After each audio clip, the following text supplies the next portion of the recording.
جی سوال میرا یہ ہے کہ فلسطین کے معاملے میں عوام الناس کی کیا ذمہ داریاں اور کردار ادا کر سکتے؟ جی عبد المعز بھائی کا جو سوال ہے بڑا بنیادی سوال ہے کہ آج کل فلسطین پر ظلم اور بربریت کا ماحول ہے اور ظالم انہیں جھنجھوڑ رہے ہیں.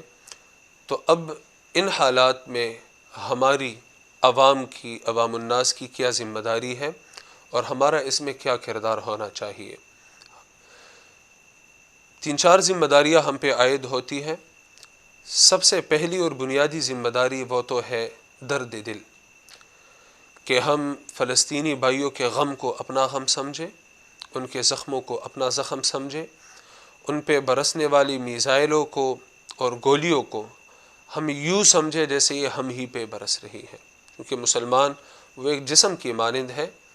اگر جسم کا کوئی حصہ، نبی علیہ الصلاۃ والسلام فرماتے ہیں کوئی بھی حصہ جسم کا تکلیف میں ہو تو وہ تکلیف پورے جسم محسوس کرتا ہے. تو ایک بات تو یہ درد دل کہ ہم ان کے غم کو، ان کے درد کو اپنا غم سمجھیں، ہم اسے ان کا مسئلہ نہیں بلکہ اپنا مسئلہ سمجھیں. دوسری ڈیوٹی ہماری اور دوسرا فریضہ وہ ہے ان کے لیے دعا، کہ ہم ان کے لیے اخلاص بھری دعائیں اللہ تعالیٰ سے مانگیں.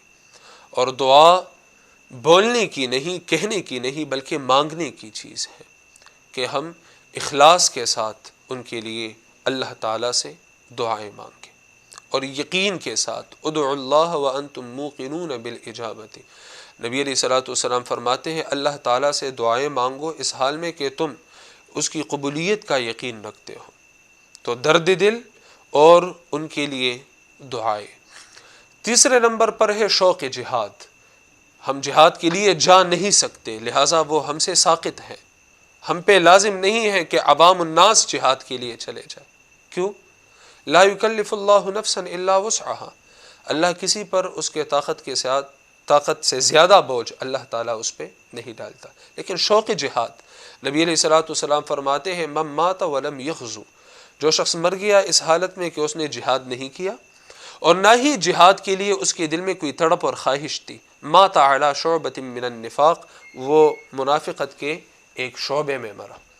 ٹھیک ہے. تو شوق جہاد، تو جہاد کے لیے ہم جا نہیں سکتے لیکن شوق جہاد تو رکھ سکتے ہیں. تبوک سے واپسی کے موقع پر نبی علیہ الصلوۃ والسلام نے فرمایا کہ کچھ لوگ تھے تو وہ ہمارے ساتھ ہر وادی میں، ہر گھاٹی میں ہمارے ساتھ ہی تھے، اس حال میں کہ وہ تھے مدینہ میں، اجسام جسم ان کے مدینہ میں تھے لیکن وہ ہمارے ہی ساتھ تھے. صحابہ کرام حیران ہوئے، یہ کیسے ہو سکتا ہے؟ نبی علیہ الصلوۃ والسلام نے فرمایا کہ ان کے دل، ان کی دعائیں ہمارے ساتھ تھی. تو پہلے نمبر پر جی درد دل، دوسرے نمبر پر دعائیں، تیسرے نمبر پر شوق جہاد. چوتھے نمبر پر شوق جہاد تیسرا ہے.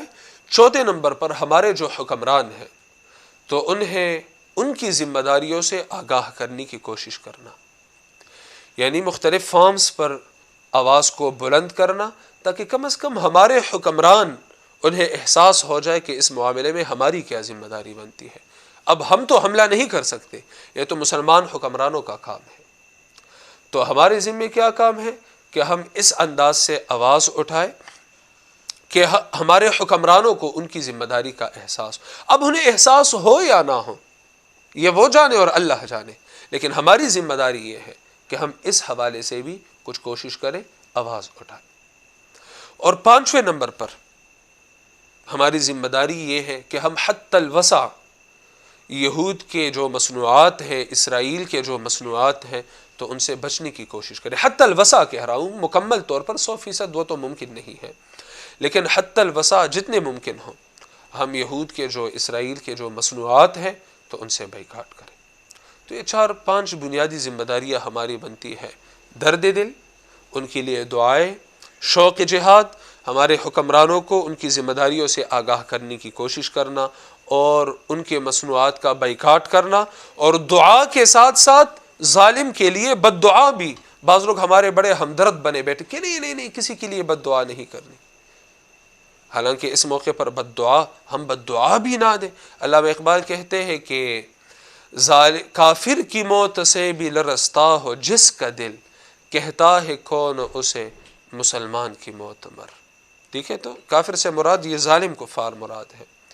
اور وہ نظم پھر آپ خود دیکھ لیں علامہ اقبال کا کہ فتویٰ ہے شیخ کا یہ زمانہ قلم کا ہے، دنیا میں اب رہی نہیں تلوار کارگر، لیکن جناب شیخ کو معلوم کیا نہیں، مسجد میں اب یہ واضح ہے بے سود بے اثر، تیغ و تفنگ دست مسلمان میں ہے کہا، ہو بھی تو دل ہے موت کی لذت سے بے خبر۔ پورا وہ نظم ہے، اور باطل کے فعل و فر کی حفاظت کے واسطے یورپ زرا میں ڈوب گیا دوشتا کمر۔ اور پھر مشرق، مکمل وہ نظم ہے، اور اس میں ایک یہ بھی ہے کہ مشرق میں جنگ شر ہے تو مغرب میں بے ہی شر، یعنی اگر فلسطین نے دفاع میں کچھ کیا ہے تو ساری دنیا اسے دہشت گرد سمجھ رہی ہے کہ انہوں نے دہشت پھیلائی ہے، ظلم کیا ہے، لیکن اہل مغرب جو بھی کرے ان کا کوئی کام بھی ظلم نہیں ہے۔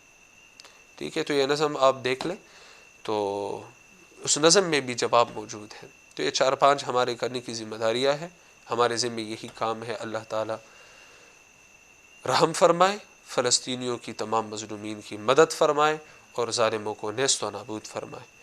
اقول قولی ھذا استغفر